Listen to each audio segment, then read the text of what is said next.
হাইলাকান্দি কংগ্রেস ভবনে দলীয় মনোনয়নের জন্য আবেদনপত্র জমা দিলেন হিফজুর রহমান চৌধুরী ওরফে রৌজ। আসন্ন পঞ্চায়েত নির্বাচনে কংগ্রেসের টিকিট প্রত্যাশী প্রার্থী হিসেবে জেলা কংগ্রেসের আহ্বানে সাড়া দিয়ে দলীয় মনোনয়নের জন্য আবেদনপত্র জমা দিলেন হাইলাকান্দি জেলা কংগ্রেস কমিটির সম্পাদক হিফজুর রহমান চৌধুরী ওরফে রৌজ।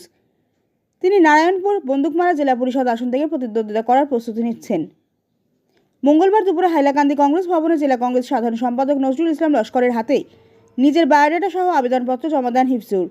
দলীয় কার্যালয়ে আবেদনপত্র জমা দেওয়ার পর সাংবাদিকদের মুখোমুখি হয়ে তিনি বলেন, আমি দীর্ঘদিন ধরে ভারতের জাতীয় কংগ্রেসের একজন নিবেদিত সৈনিক হিসেবে কাজ করে যাচ্ছি। বিগত লোকসভা নির্বাচনে করিমগঞ্জ লোকসভা আসনের দলীয় প্রার্থীর হয়ে নিরলসভাবে প্রচার চালিয়েছি। হাইলাকান্দি জেলা কংগ্রেস কমিটি তথা অসম প্রদেশ কংগ্রেস কমিটির প্রতি আমার পূর্ণ আস্থা রয়েছে। আমি আশা করছি দল আমাকে টিকিট প্রদানের ক্ষেত্রে যথাযথ বিবেচনা করবে। তিনি আরও বলেন, আমি বর্তমানে নারায়ণপুর বন্দুকমারা জেলা পরিষদ সমষ্টি এলাকায় দিনরাত একাকার করে জনসংযোগ চালিয়ে যাচ্ছি। জনগণের কাছ থেকে অভূতপূর্ব সাড়া পাচ্ছি। বিশেষ করে যখন আমি হাইলাকান্দি উন্নয়ন ব্লকের আঞ্চলিক পঞ্চায়েতের সভাপতি ছিলাম, তখন থেকেই এলাকার সর্বস্তরের মানুষের সঙ্গে সুসম্পর্ক বজায় রেখে চলেছি। তাদের ভালোবাসা ও সমর্থনই আমার শক্তি। দলীয় টিকিট পেলে নির্বাচনে তার জয় নিশ্চিত বলে দাবি করেন হিফজুর রহমান চৌধুরী। তিনি বলেন, কংগ্রেসের আদর্শ ও রীতির প্রতি তার অবিচল আস্থা রয়েছে এবং তিনি মানুষের সেবা করতে প্রতিশ্রুতিবদ্ধ। এদিনের আবেদনপত্র জমা দেওয়ার সময় তার অনেক সমর্থক শুভাকাঙ্ক্ষীরা উপস্থিত ছিলেন। আমার নাম হিফজুর রহমান চৌধুরী, নিকনেম রোজ। আমি জেলা কংগ্রেসের সম্পাদক। আর আমি বিগত দিনেও পঞ্চায়েতে কাজ করছি। আমি হাইলাকান্দি আঞ্চলিক পঞ্চায়েতের এক্স প্রেসিডেন্ট হিসাবে আসলাম। আজকের দিনেও আমার হাইলাকান্দি কংগ্রেস কমিটি যেটা সিদ্ধান্ত লইছে, যতজন নারায়ণপুর বন্দুকমারা জেলা পরিষদের যতজন টিকিটের দাবি করবেন ওনারা যাতে এসে বায়োডাটা সাবমিট করেন। আজ ওনারা তারিখ দিয়েছেন লাস্ট 16 তারিখ। তারপর আজ আমি একটু সময় পেয়েছিলাম, এসে আমি আমার বায়োডাটাটা জমা দিয়েছি। আপনি একটা কোয়েশ্চেন করছেন যে টিকিট পাওয়ার ব্যাপারে কতটুকু আমি আত্মবিশ্বাসী। দেখুন, আমি কংগ্রেস দলের একজন সৈনিক হিসাবে আমি আজকে আমার ডিস্ট্রিক্ট কংগ্রেসের পদাধিকারিকের হাতে আমার বায়োডাটা তুলে দিয়েছি। আমি আশা ওনারা বিবেচনা করবেন আমার বিষয় নিয়ে, এবং যেভাবে হাইলাকান্দিতে কংগ্রেসের প্রতি মানুষ ঝুঁকেছেন, সেই হিসাবে আজকের দিনে দেখা যাচ্ছে আমাদের প্রত্যেকটা জেলা পরিষদ সমষ্টিতে অনেকজন দাবিদার রয়েছেন। সবাই নিশ্চয় এসে ওনাদের বায়োডাটাও সাবমিট করবেন। তারপর দল বিবেচনা করবে কাকে দিলে ভালো হয়, কার জনপ্রিয়তা রয়েছে, বা সেটা দলের উপর বিবেচনা থাকবে। আমি আশাবাদী বিগত লোকসভা নির্বাচনে আমরা যেভাবে কাজ করেছি এবং আজকের দিনে যেভাবে হাইলাকান্দি ডিস্ট্রিক্টের ঘরে ঘরে কংগ্রেস পৌঁছেছে, সেটা আমাদের হাইলাকান্দি ডিস্ট্রিক্ট কংগ্রেসের প্রত্যেক পদাধিকারী এবং কর্মীবৃন্দ যারা রয়েছেন ওনাদেরই অবদান। এবং ওনারা নিশ্চয় আমার বায়োডাটা পাওয়ার পর ওনারা নিশ্চয় বিবেচনা করবেন আমার এই বিষয় নিয়ে।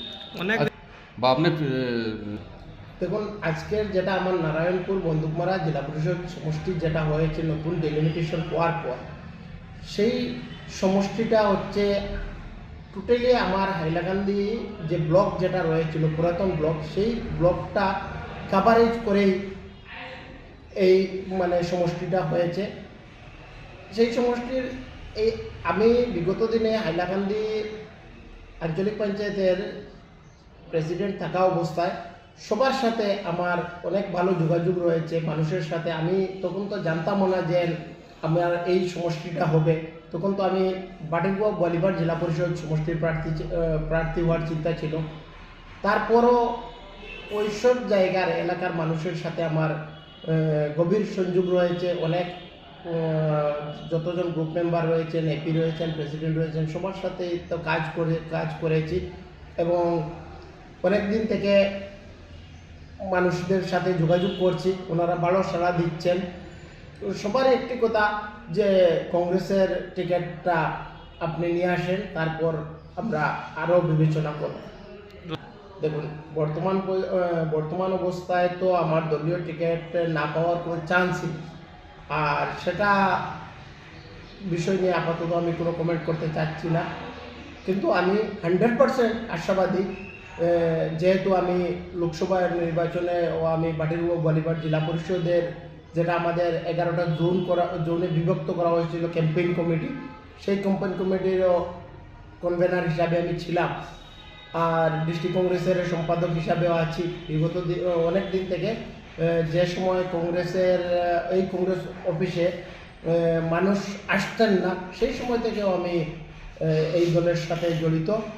দুর্দিনের সময় আমি এই দলের হয়ে কাজ করেছি, আর নিশ্চয়ই এটা আমার দলীয় ঊর্ধ্বতন কর্তৃপক্ষ বা আমার ডিস্ট্রিক্ট কমিটি সেটা বিবেচনা করবে।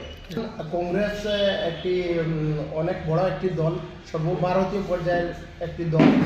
সেই দলে নতুন পুরাতন বলে আমি কিছু ভাবি না। যে কোনো মানুষই আজকের দিনে চাইলেও আমার এই কংগ্রেস দলে জয়েনিং করতে পারবেন। ও কেউ নতুন কেউ পুরাতন সেটা নিয়ে আমি কোনো কমেন্ট করব না। সেটা আমার দলের ঊর্ধ্বতন কর্তৃপক্ষ যারা রয়েছেন, ডিস্ট্রিক্ট লেভেলের যারা রয়েছেন, আজকে আমাদের পলিটিক্যাল অ্যাফেয়ার্স কমিটি বানিয়ে দেওয়া হয়েছে, সেই পলিটিক্যাল অ্যাফেয়ার্স কমিটি ডিসাইড করবে কাকে দিলে ভালো হয়। সর্বাবস্থাতে আমাদের যাকে ক্যান্ডিডেট দেওয়া হবে সে যাতে জিতে আসে সেই কামনা আমার, এবং হাইলাকান্দি জেলা পরিষদটা যাতে কংগ্রেস দল ভোট গঠন করতে পারে সেই প্রত্যাশা রাখি। আচ্ছা, এখন এই যে সমষ্টির যেটা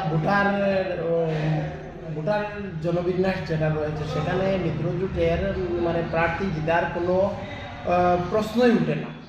আমাদের এখানে এই যে এজিপি এবং বিজেপির যে মিত্রজোটের যেই ক্যান্ডিডেট থাকবেন, ওনার সাথে তো কংগ্রেসের কোনো ফাইট হওয়ার কোনো চান্সই নেই।